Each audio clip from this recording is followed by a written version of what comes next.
Hello students, good morning. हम करेंगे अपना क्लास +2 का चैप्टर नंबर 4 का नेक्स्ट टॉपिक, ठीक है, जिसका नाम है magnetic field due to a current element और बायोट-सावर्ट्स लॉ। ठीक है, अभी तक हमने पढ़ा था कि मैग्नेटिक फील्ड क्या होता है या फिर मैग्नेटिक फील्ड की डायरेक्शन क्या होती है, और आज हम करेंगे बायोट-सावर्ट्स लॉ, जिन्होंने हमें बताया कि मैग्नेटिक फील्ड की कुछ वैल्यू भी होती है। ठीक है, वो वैल्यू हम देखेंगे इसकी क्या होती है, मीन्स उनका मैग्नेटिक फील्ड का हम मैग्नीट्यूड कैसे निकाल सकते हैं। ठीक है, वो देखेंगे। तो बायोट-सावर्ट्स लॉ ने हमें क्या बताया कि मान लेते हैं कि हमारे पास कोई वायर है, ठीक है, जैसे इस फिगर में दिखाई हुई है। एक मिनट और अलग से लगेगा। जैसे मान लीजिए हमारे पास कोई वायर है इस टाइप से, ठीक है, जैसे ये वाली दिखाई हुई है, ऐसे इस टाइप से हमारे पास कोई वायर है, उसकी हमारे उसमें से करंट फ्लो होएगा, तो हम क्या लिख सकते हैं, आई लिख सकते हैं इसे। ठीक है, किसी वायर में से करंट फ्लो हो रहा है और हमें क्या निकालना है, मैग्नेटिक फील्ड की वैल्यू निकालनी है या फिर मैग्नीट्यूड निकालना है। तो मैग्नेटिक फील्ड की वैल्यू कैसे निकालेंगे, मान लीजिए हमारे पास कोई वायर है, उसमें से करंट आई फ्लो हो रहा है और यहाँ पे हमारे पास कोई पी पॉइंट है। ठीक है, इस पॉइंट पे हमने मैग्नेटिक फील्ड की वैल्यू निकालनी है, जो ये जैसे इसमें ये पॉइंट दे रखा है। ठीक है, इस पॉइंट पे हमने मैग्नेटिक फील्ड की वैल्यू निकालनी है। तो वो कैसे निकालेंगे, सपोज कर लेते हैं कि मान लीजिए हम ये हमारे पास जो वायर है, ये हमारे पास इनफाइनाइट वायर ले रखी है। ठीक है, इनफाइनाइट वायर, तो पूरी की पूरी वायर का तो हम मैग्नेटिक फील्ड निकाल नहीं सकते। ठीक है, उसके लिए हम क्या करेंगे, एक स्मॉल एलिमेंट मान लेंगे, स्मॉल डिस्टेंस मान लेंगे। मान लीजिए हमारे पास इतना स्मॉल डिस्टेंस है।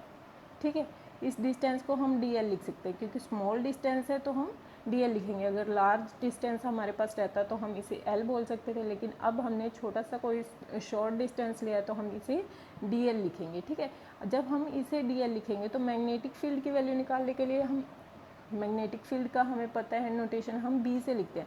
लेकिन अगर स्मॉल हमारे पास लेंथ है तो मैग्नेटिक फील्ड की वैल्यू भी स्मॉल आने वाले, जिस वजह से हम इसे डी बी मान लेंगे। ठीक है, ये पॉइंट पी पॉइंट पे हमारे पास मैग्नेटिक फील्ड क्या आएगा, डी बी मैग्नेटिक फील्ड आएगा, स्मॉल मैग्नेटिक फील्ड आएगा। ठीक है, अगर ये डी एल है हमारे पास, यहाँ पे हमारे पास डी बी है, तो करंट एलिमेंट हम क्या मान सकते हैं, स्मॉल करंट एलिमेंट हमारे पास क्या आएगा, आई डी एल। ठीक है, आई डी एल लिएगा, क्योंकि अब हम बात कर रहे हैं करंट की। करंट एलिमेंट क्या है, आई डी एल है, और मैग्नेटिक फील्ड क्या है, डी बी हमारे पास मैग्नेटिक फील्ड है।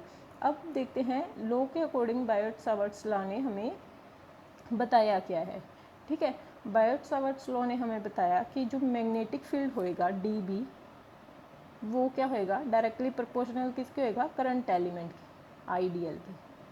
यहाँ जो मैग्नेटिक फील्ड है ये किसके डायरेक्टली प्रोपोर्शनल है, ये है आई डी एल के डायरेक्टली प्रोपोर्शनल।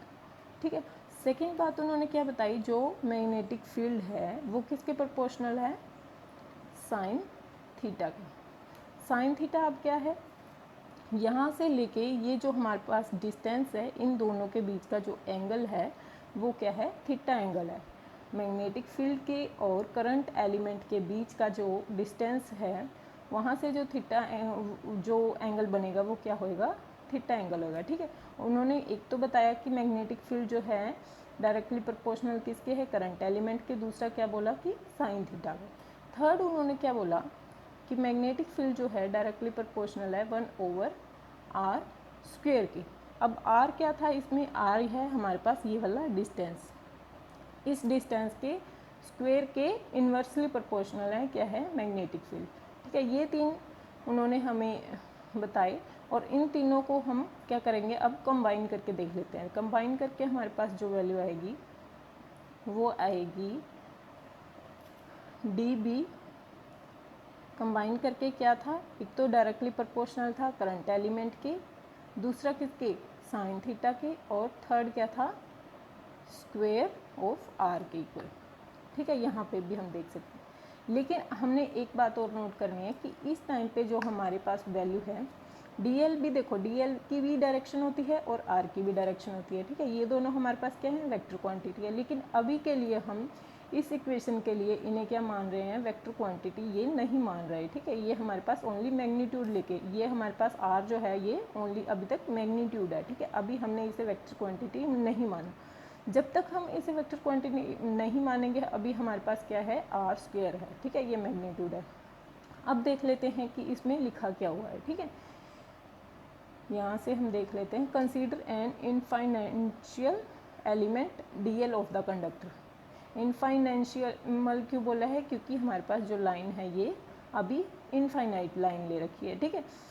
उसके बाद क्या बोला है, let theta be the angle between DL and displacement vector R, कि थीटा जो है वो एंगल है किसके बीच में, डीएल के और डिस्प्लेसमेंट वेक्टर आर के बीच का एंगल। अभी हमने माना था जो डी बी है वो डायरेक्टली प्रोपोर्शनल है साइन थीटा के, ठीक है, वो थीटा किस किस के बीच में, आई डी एल के और आर के, ठीक है।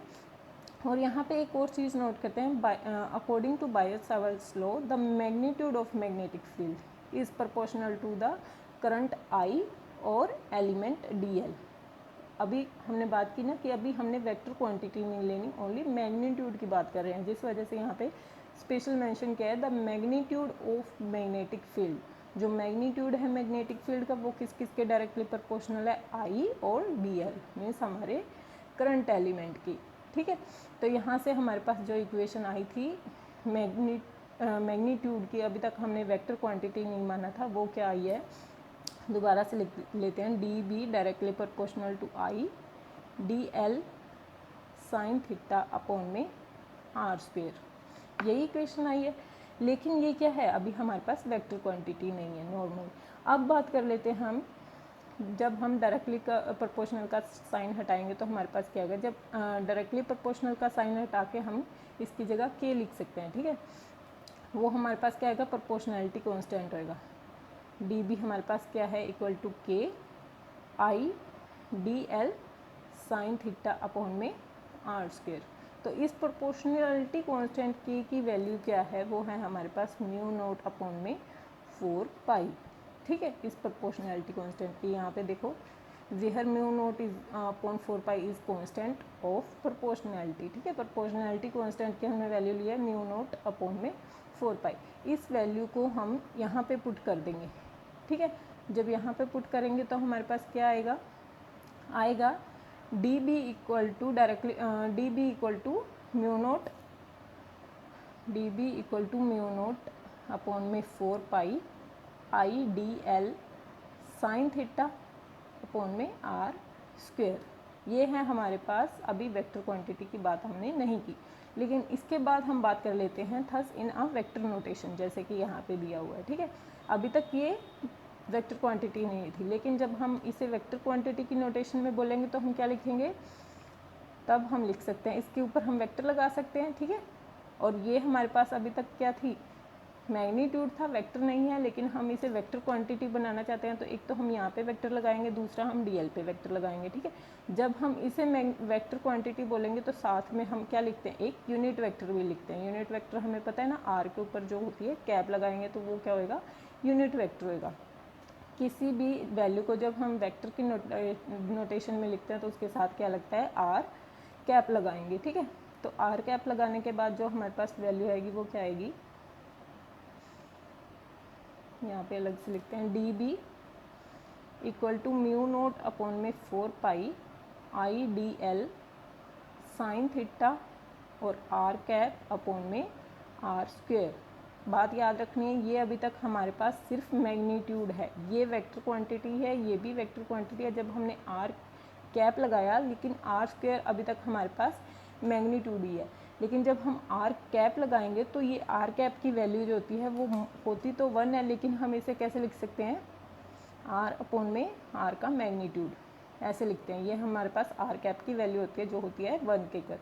तो इस आर कैप की जगह हम जब ये वैल्यू पुट करेंगे तो हमारे पास क्या आएगा, आर कैप की जगह हमने अब वैल्यू पुट की तो हमारे पास आया आर स्क्वेयर, यहाँ पे पहले से था, ये वेक्टर था, ये भी वेक्टर है, और साथ में आर का मैग्नीट्यूड, ठीक है। अब इसके ऊपर हम वेक्टर लगाएंगे और ये आर का मैग्नीट्यूड और आर स्क्वेयर मिलके हमारे पास क्या बन जाएगा, आर क्यूब आ जाएगा, ठीक है। तो अब ये आर क्यूब हो गया और साथ में ये आर। तो अब हम डी एल साइन थीटा ऐसे लिख सकते हैं, R D L sine theta, और यहाँ से ये क्या हो जाएगा, क्रॉस प्रोडक्ट के अकॉर्डिंग क्या लिख सकते हैं हम, आर के ऊपर वेक्टर इंटू डी एल लिख सकते हैं, ठीक है, यही होगा। तो यहाँ से फिर हमारे पास क्या वैल्यू निकल के आई, एट रिजल्ट के अकॉर्डिंग बी जो है वो डायरेक्टली प्रोपोर्शनल है I D L into R upon में आर क्यूब, जहाँ पे हमने प्रोपोर्शनैलिटी की जगह क्या लिखा है, म्यू नोट अपॉन में 4 पाई, ठीक है।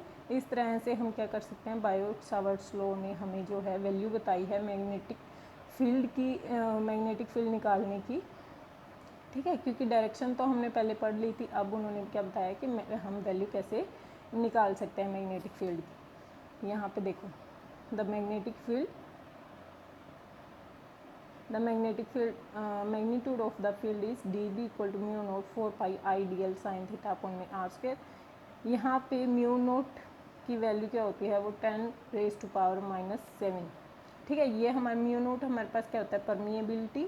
यहाँ पे हमने फ्री स्पेस के लिए परमिएबिलिटी माना है, लेकिन परमिएबिलिटी होता क्या है, हम क्या करते हैं, किसी भी मीडियम में कितना मैग्नेटिक फील्ड स्प्रेड हो सकता है, वो क्या होती है, वो क्या कौन कराता है, परमिएबिलिटी कराता है, ठीक है। किसी भी मीडियम के अंदर कितना मैग्नेटिक फील्ड स्प्रेड हो सकता है। अगर मैग्नेटिक फील्ड कम स्प्रेड होएगा तो परमिएबिलिटी कम स्प्रेड होएगी, तो हमारे पास कितना मैग्नेटिक फील्ड जो है कम आएगा। अगर परमिएबिलिटी ज़्यादा स्प्रेड हो रही है किसी स्पेस के अंदर, मीडियम के अंदर, तो हमारे पास मैग्नेटिक फील्ड क्या आएगा, ज़्यादा आएगा, ठीक है। ये इसके बायोट-सावर्ट्स लॉ ने कुछ हमें पॉइंट्स दिए हैं, ठीक है।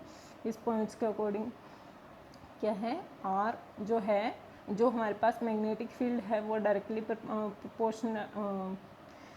प्रोपोर्शनल किसके था, आईडीएल के, और साथ के साथ वो परपेंडिकुलर किसके है, आर के भी परपेंडिकुलर है और आईडीएल के परपेंडिकुलर है। इट मीन्स कि जो डीबी मैग्नेटिक फील्ड है हमारे पास वो परपेंडिकुलर है, जो डीबी था वो परपेंडिकुलर आईडीएल तो है ही है ना, ये बात हमने पढ़ी। यहाँ से हमें पता चल रहा है कि जो मैग्नेटिक फील्ड है वो आईडीएल के परपेंडिकुलर है।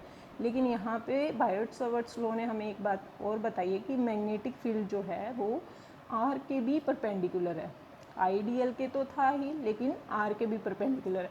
आर के परपेंडिकुलर कैसे हैं, जैसे मान लीजिए कि हमारे पास, हमें पता है कि हम डायरेक्शन कैसे निकाल सकते हैं मैग्नेटिक फील्ड की, राइट हैंड थंब रूल के अकॉर्डिंग। ये हमारा थंब है करंट की डायरेक्शन में और यहाँ पे मैग्नेटिक फील्ड है, तो यहाँ से जो हमारी कर्व फिंगर्स होंगी वो इनवर्ड की तरफ जाएंगी और यहाँ से आउटवर्ड बाहर आएंगी, ठीक है, राइट हैंड थंब रूल के अकॉर्डिंग। तो यहाँ से जब ये हमें पता है, हमने पीछे वीडियो में पढ़ा था कि यहाँ पे कौन से कोसेंट्रिक सर्कल्स बनेंगे, ठीक है, यहाँ इनवर्ड और ये आउटवर्ड कोसेंट्रिक सर्कल्स बनेंगे। तो जब यहाँ पे सर्कल्स बन रहे हैं तो ये जो पॉइंट हैं, जैसे जैसे ये सर्कल मूव करेगा, आर इसके परपेंडिकुलर है और साथ के साथ आईडीएल के भी परपेंडिकुलर है, ठीक है।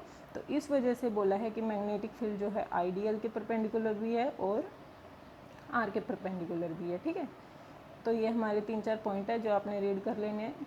इसके बाद करेंगे हम अपना नेक्स्ट टॉपिक, ठीक है। Thank you.